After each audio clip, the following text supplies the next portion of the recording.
When Job played the victim card and said he didn't deserve such suffering, God came in a whirlwind with a revelation of majesty that exposed his self-righteous heart. Upon repenting, his life was restored. He found that God uses all his creation to say, "I will take care of you." Thanks for joining us on Life Journeys, a podcast about thriving through the worst pain that life brings. With global initiatives threatening big changes to our way of life, we're going to need to activate Jesus' words about mountain-moving faith. Words That Work is the ongoing series on Life Journeys that is rooted in releasing revelational words of faith that will work every time and with everyone. It's about moving the mountains that keep us from the presence and goodness of God. It's about defining our life purpose and identity through encountering Him until we have the power to move the obstacles that are destroying our liberty and hope. God is the voice in the storm. I was in bed last night when I heard it, the distant rumbling of a coming thunderstorm. To many it was just a storm, but to me it was something more. It was the Lord Himself. It was God's way of saying, "I'm here, I'm in control."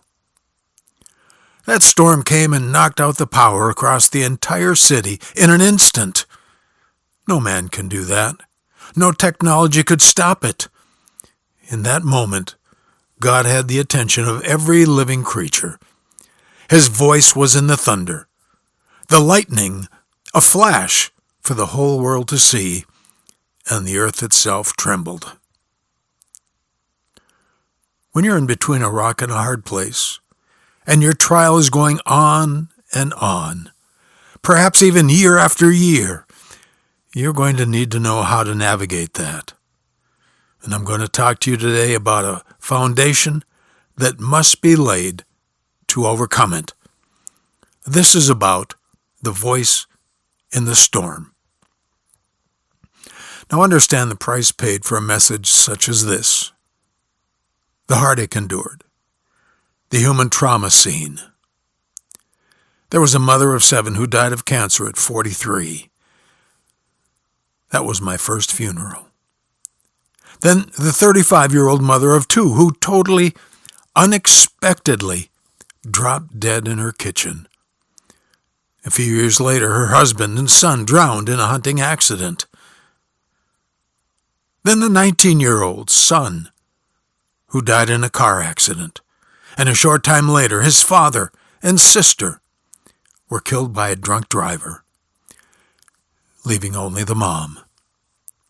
And then the 22-year-old boy who died of cancer, or the 19 and 27-year-olds who committed suicide, or the 18-year-old girl who was broadsided and killed. And I could go on and on. Then there was me, who was brought up in the storm. Through all these, I've seen one thing unchanging. God speaks from the storm. Sometimes the only place He's found is on the floor when you're laying under the carpet on the floor. This is the heart of the matter. God uses the great and small things of this world to speak to us. He uses storms to declare His power, forests to display His handiwork, and the stars to reveal His majesty. He's not a distant clockmaker. He is intimately involved in every spring that runs among the hills and every element on the periodic table. So when disaster strikes, a flood, a tragedy, a disease, we're presented with a choice. We can demand answers and justice, or we can ask a different question. What is God saying to us through this? The book of Job is a profound guide for this journey. Job never got an explanation for his suffering, only his misguided response to it. What he got was a revelation of God's majesty. God didn't justify his actions to Job. Instead, he showed Job his sheer, overwhelming power. Where were you when I laid the foundations of the earth? God asked. He challenged Job's pride and self-righteousness. This is a challenge for us too. When we're angry, impatient, or frustrated, we're often saying, I don't deserve this. But that's a form of self-righteousness, a subtle belief that our own goodness is greater than God's wisdom. God has a message in creation. The Bible is clear on that. We're meant to see and hear what God has intended in a storm. We see he's powerful, majestic, and wise. He takes care of the earth and everything in it. If he were to shut up the heavens, life would cease. When a tornado or a hurricane devastates the land, we should be acknowledging God's power and sovereignty. We can't stop a tornado or change a hurricane's path. We can only be warned. And in that, God declares, I move and no man can change it. I destroy and no nation can stop it. I am sovereign. I turned off the power of an entire city with no effort at all. The clock stopped, technology failed, and the land was powerless. This is the same message we find in the forest, or in the night sky, and in the very elements of the earth.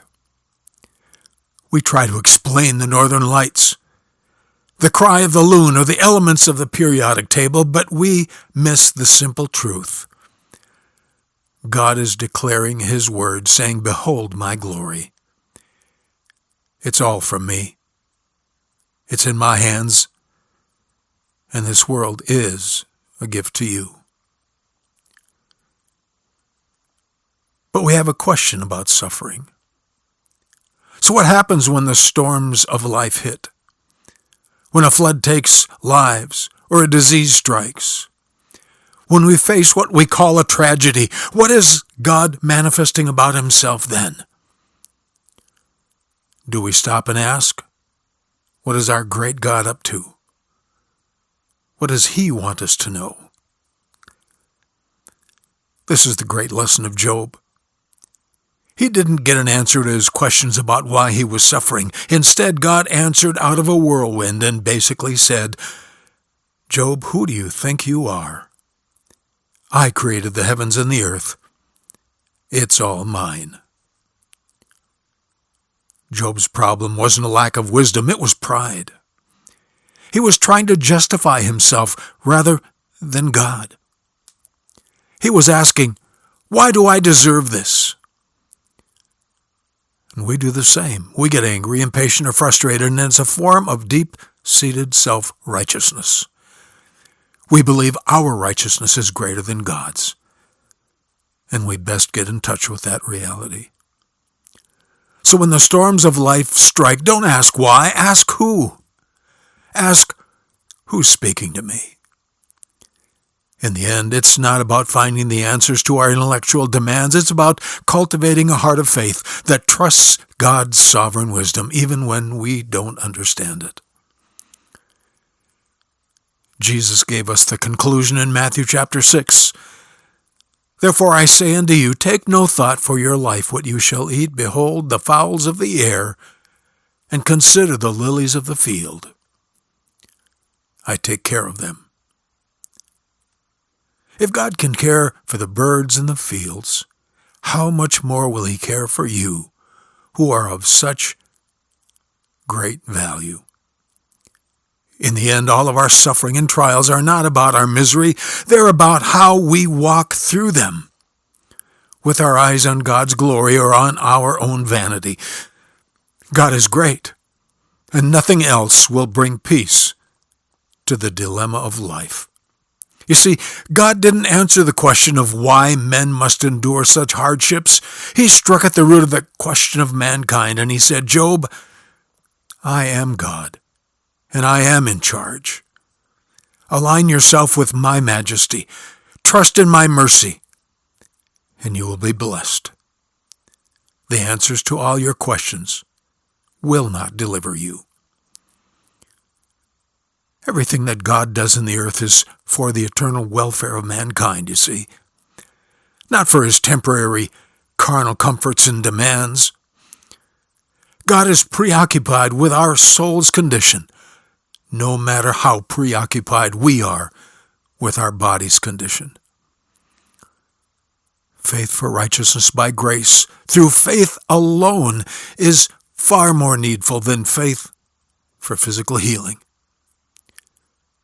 In its simplest form, weakness can be God's chastening to humble a man's heart, that he may receive the graces that God so longs to fill everyone with. Listen very carefully. In Job's immense suffering, God wasn't at all being too hard on the man when he answered out of a whirlwind and basically said, "Who in the world do you think you are? I created the heavens and the earth. It's all mine." Your problem is that you're way too full of yourself, Job. If you can do all that I have done and be all that I am, then I will declare you to be righteous. Who but this God can enter the conversation about why there is war, famine, devils, and disease, and then just take you completely away as if their worst is as the elements or remnants of a shooting star?